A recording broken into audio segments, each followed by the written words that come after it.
We are kicking things off right now with Frances Tiafoe sharing incredible stories from his U.S. tennis dinner in Rome.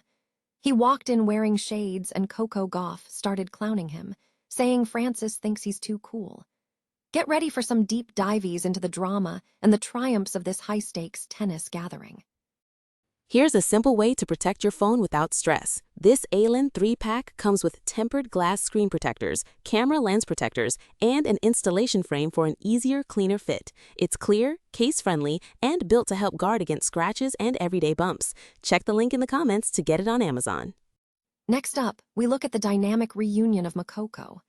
The All-American team of Katie McNally and Coco Gauff has reunited for the Italian Open after years apart from WTA doubles tennis competition, and they absolutely earned a win. We break down how this throwback match unfolded, including the tiebreaker and the comeback required to secure that victory. The tension is palpable as Aryna Sabalenka raises serious French Open concerns after disclosing a lower back injury. The world number one summoned her physiotherapist during a surprising loss to Aryna Sabalenka, and Sabalenka admitted her body felt limited during the match. Find out what this injury means for her upcoming Roland Garros run. Finally, we examine the body language concerns surrounding Coco Gauff as the French Open looms large. After a tough third-round win, commentators like Eden Silva noted Gauff looked unhappy, and she admitted she took it out on herself with her racket. Will this affect her path to the final? Stay with us for the full analysis and what's next in the tennis world. Tennis star Frances Tiafoe shared anecdotes from a recent U.S. tennis dinner in Rome, including a humorous exchange where he recounted Coco Gauff teasing him, remarking that Frances Tiafoe felt he was perceived as too cool. Separately, in news regarding the WTA Tour, Aryna Sabalenka has indicated she is not entirely ruling out a retirement, though she has currently set her target end date for her career at the close of 2026. The All-American tennis team featuring Katie McNally and Coco Gauff reunited for a significant moment at the Italian Open, securing a victory in their doubles match after a challenging contest. The reunion marked a return to WTA doubles competition after a period of absence, providing a welcome throwback for tennis fans. The hard-fought win was not straightforward. The team faced adversity, requiring a tiebreaker and a comeback victory after dropping the initial set. Coco Gauff has recently acknowledged dealing with off-court issues following a previous win, suggesting that teaming up with an old friend may have served as a positive remedy. Gauff is recognized as a formidable clay court player, although she has expressed reservations about the conditions of playing on clay.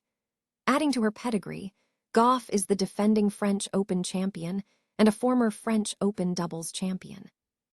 Looking ahead, speculation is mounting regarding Gauff's potential to dominate both singles and doubles at the Rome tournament, though other strong contenders remain in the field, including fellow American Iva Jovic, whom Gauff will face in singles play on Monday.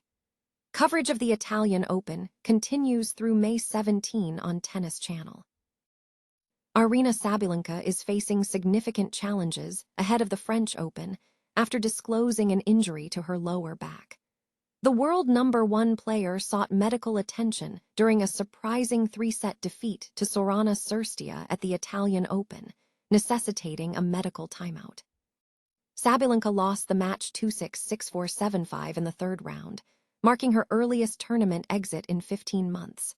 Despite a strong start to the year, including titles in Brisbane, Indian Wells, and Miami, and reaching the Australian Open final, the four-time major champion has now lost 2 of her last 3 matches leading into Roland Garros.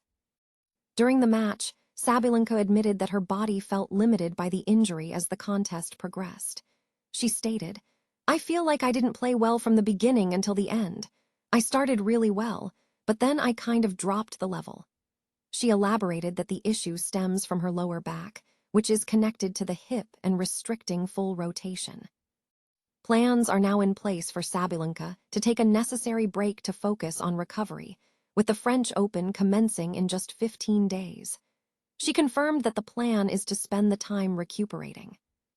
This development raises concerns for Sabalenka, who has yet to secure a Grand Slam title on hard courts and was defeated by Coco Gauff in the previous year's Roland Garros final. Her recent run was interrupted by a quarterfinal loss to Hailey Baptiste in Madrid. Sabalenka was not the only player to experience surprising setbacks on Saturday, with defending champion and number 9 seed Jasmine Paolini losing a tight match to Elise Mertens. Previous year's finalist, Coco Gauff, managed to rally to victory over Solana Sierra in a tight contest, while three-time former champion Iga Swiatek also required 3 sets to advance in her opening match. Coco Gauff's body language has drawn scrutiny as the French Open approaches. Following a tough third-round victory over number 72 Solana Sierra to reach the last 16, Gauff faced criticism during the match for smashing her racket multiple times, which was perceived as an overreaction. The match itself was challenging. Gauff was broken 3 times in the first set before the tournament's number 4 seed prevailed 5-7, 6-0, 6-4. Commentator and former player Eden Silva noted that despite Gauff winning the second set 6-0 and securing 4 consecutive games in the final set, she appeared unhappy with her performance and body language. Silva suggested that the media might focus on her demeanor, referencing past scrutiny faced by other players. Gauff addressed the criticism, explaining that the aggressive actions stemmed from internal pressure, stating, "I didn't want to throw my racket or anything, so I took it out on myself, but maybe it's better on the ground than myself." She vowed to improve. With the 2026 French Open still ahead, Gauff is looking to secure a win in Italy to build momentum. Her next challenge is facing fellow American and number 16 seed Iva Jovic in the next round for a quarterfinal spot. Gauff remains confident about her opponent, describing Jovic as killing it, super young and ambitious, and predicting it will be a tough match.